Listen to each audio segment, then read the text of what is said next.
विल्लू मंगल जी जो थे उनके पास में अवगुण तो नहीं कहेंगे बंधुओं, देखो श्रेष्ठ जन जो होते हैं ना, ये कुछ ऐसी क्रिया करें जो अवगुण जैसी दिखे तो ये समझना हमको सिखाने के लिए किए है इन्होंने। श्रेष्ठ जन कभी कुछ गलत नहीं करते, वो सदैव दूसरों को सिखाने के लिए करते हैं। तो विल्लू मंगल जी जो थे उनको रूप का बड़ा आकर्षण था, उनको रूप कहीं दिख जाए उसको देखने लग जाते थे।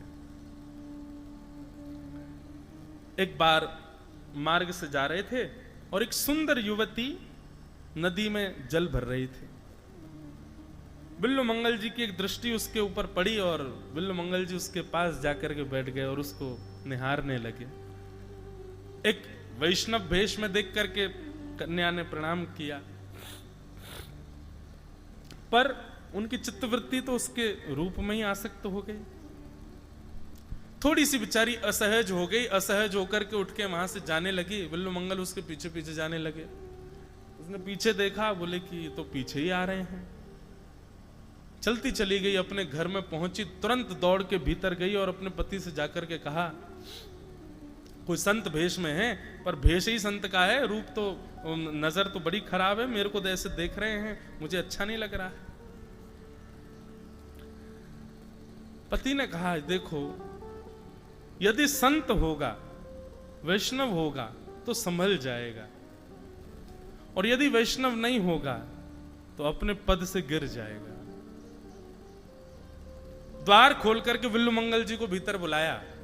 पत्नी बोली, क्या कर रहे हो, कैसे पति हो आप हैं? वो मेरे को देख रहा है, आप उसको घर में बुला रहे हो। बोले तुम बैठो। विल्लू मंगल जी को घर में बुलाया, आकर के बैठ गए, आसपास देखने लगे कहां है वो युवती, सुंदर रूप जिसका था।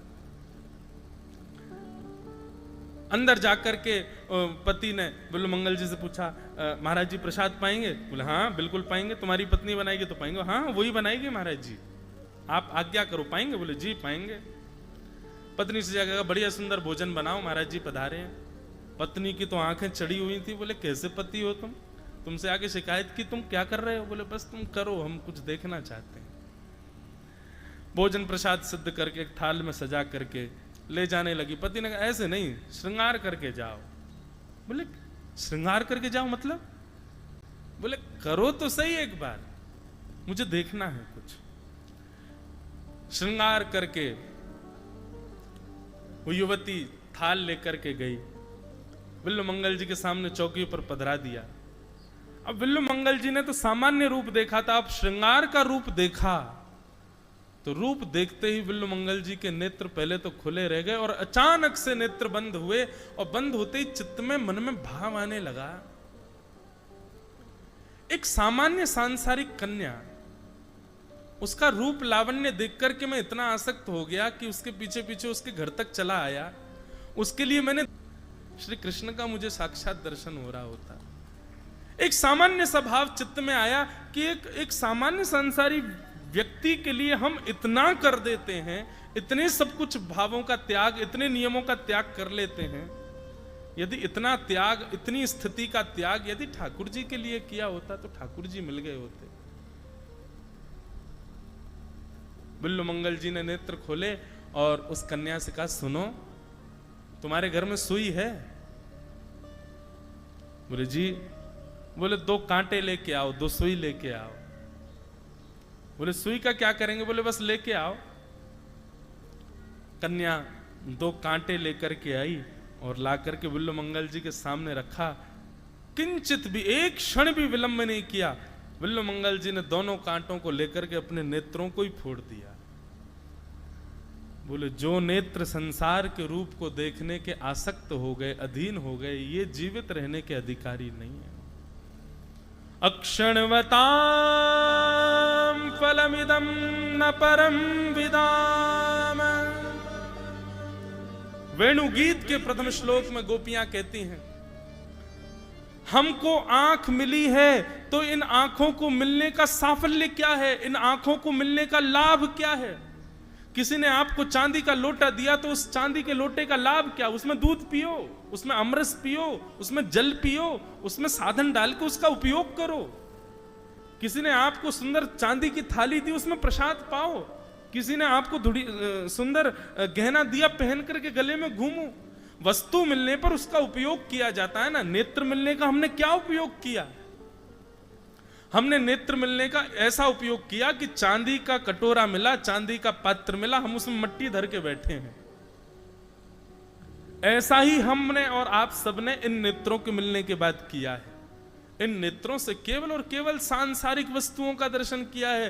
गोपियां वेणु गीत में कहती हैं, आंख मिलने पर यदि इन आंखों से कभी बरहा पीड़म नटवर वपुः कर्णयो कर्णकारम विभ्रदवासः कनक कपिसं वैजयंतीं चमालाम रंध्रान वेणो अधर सुधया पूरयन गोप वृंदै वृंदारण्यम कभी बरहा पीड़म नटवर वपुः कर्णयो कर्णकारम विभ्रदवासः कनक कपिसं वैजयंतीं चमालाम रंध्रान वेणो अधर सुधया पूरयन गोप वृंदै वृंदारण्यम स्वपदरमणम प्राविशद गीत कीर्ति। ऐसे श्याम सुंदर का यदि आपने दर्शन नहीं किया तो आपने नेत्र पाकर के भी उन नेत्रों का पूर्ण उपयोग नहीं किया है। नेत्र मिलने का साफल्य केवल और केवल ठाकुर जी के उस मधुर स्वरूप का दर्शन करना। भीष्म पितामह अपनी स्तुति में कहते हैं, ललित गति विलास वल्गुहास प्रणय निरीक्षण कल्पितो रुमान कृतमनुकृतवत्य उन्मदान्ध प्रगति मगन किलयस्य गोपवत्व। पुष्पताग्र छंद, भीष्म स्तुति। भीष्म पितामह कहते हैं, नाथ मैंने आपके सारे दर्शन किए। भगवान बोले कौन सा किया? बोले सुदर्शन चक्र में दर्शन किया है, शंख चक्र गदा पद्म चतुर्भुज रूप में दर्शन किया है, द्वारिकाधीश के रूप में दर्शन किया है, और तो और मैंने अर्जुन के सारथी के रूप में दर्शन किया है। वही चतुर्भुज नारायण का मैंने एक घोड़े के चाबुक को खींचते हुए दर्शन किया है। वही जगत नियंता जगदाधार को मैंने घोड़ों के पैरों से उड़ने वाली धूल में संलिप्त दर्शन किया है। मैंने आपके सारे रूपों का दर्शन किया है। भगवान बोले अच्छा, परंतु अब एक रूप के दर्शन की अभिलाषा है। कौन सा? बोले ललित गति विलास वल्गुहास। बोले आपकी जो ये ललित गति है, जब आप ललित गति से चलते हो, टेढ़ी मेढ़ी चाल जब चलते हो। महाराज जी, हमारे पूज्य नाना जी पंडित श्री कृष्णलाल शास्त्री जी, हमारे पूज्य पिताजी महाराज, पूज्य नाना जी, इन दो की कृपा से हमको व्यासपीठ मिली। तो हमारे पूज्य नाना जी ब्रज साहित्य के बड़े अच्छे विद्वान थे, वैयाकरणी भी थे। ब्रज साहित्य उनका बड़ा आनंदमय था। वे वर्णन करते थे, बोले लाला, ब्रज भाषा में बोलते थे, बोले लाला तो पतो लाला हमारो श्याम सुंदर टेढ़ी मेढ़ी चाल काई को चले। मैंने कि नाना जी काई को चले?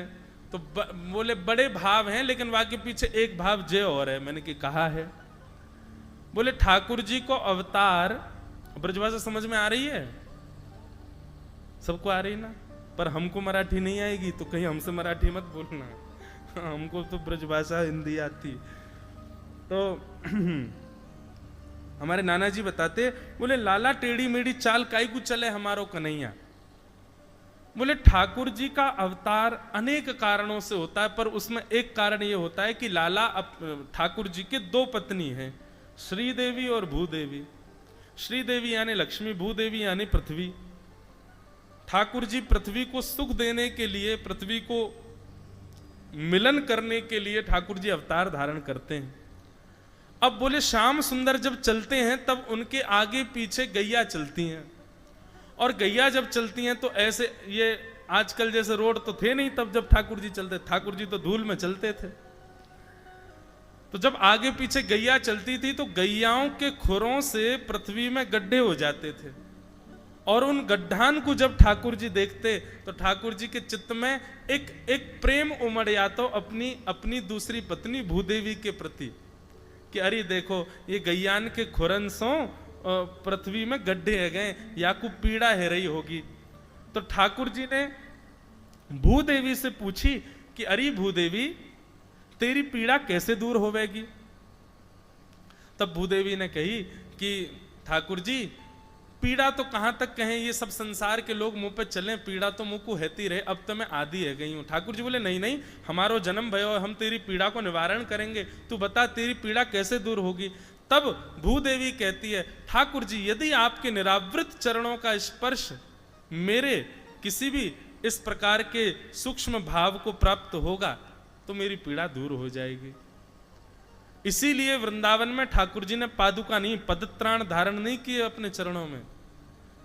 अब ठाकुर जी जब चलते हैं तो नीचे दृष्टिपूतम निषेध पादम, अपनी दृष्टि से नीचे देखते हुए चलते हैं, और जहां जहां ठाकुर जी को गड्ढे दिखाई देते हैं वहां वहां ठाकुर जी चरण रखते हैं। अब एक गड्ढा यहाँ पे, दूसरा गड्ढा वहां है तो ठाकुर जी वहीं चलते हैं, तीसरा गड्ढा वहां तो वहां जाते हैं, चौथा, तो इस प्रकार ठाकुर जी चलते हैं। दूर से देखने वालों को दिखता है ललित गति विलास वल्गुहास। ठाकुर जी को नाम ही धर दियो बांके बिहारी। बांके मतलब टेढ़े मेढ़े बिहारी, वो टेढ़े मेढ़े है नहीं, भूदेवी को सुख देने के लिए टेढ़े मेढ़े हो रहे हैं। ये भाव हमारे पूज्य नाना जी सुनाते थे। तो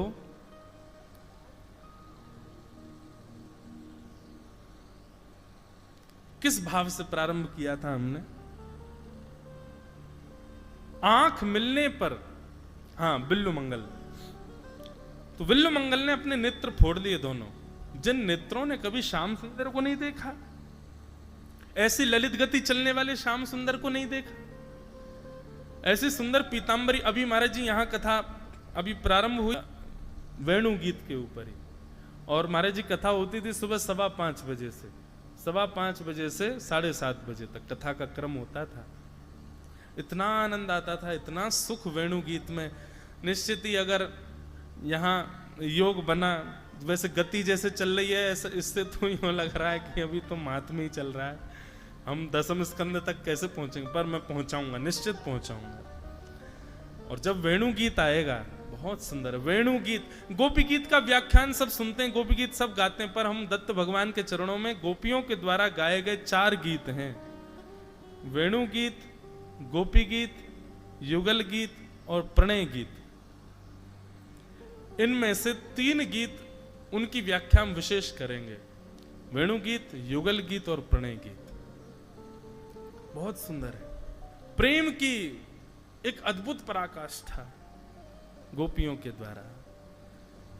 तो गोपियां कहती हैं, अक्षणवताम फलमिदम न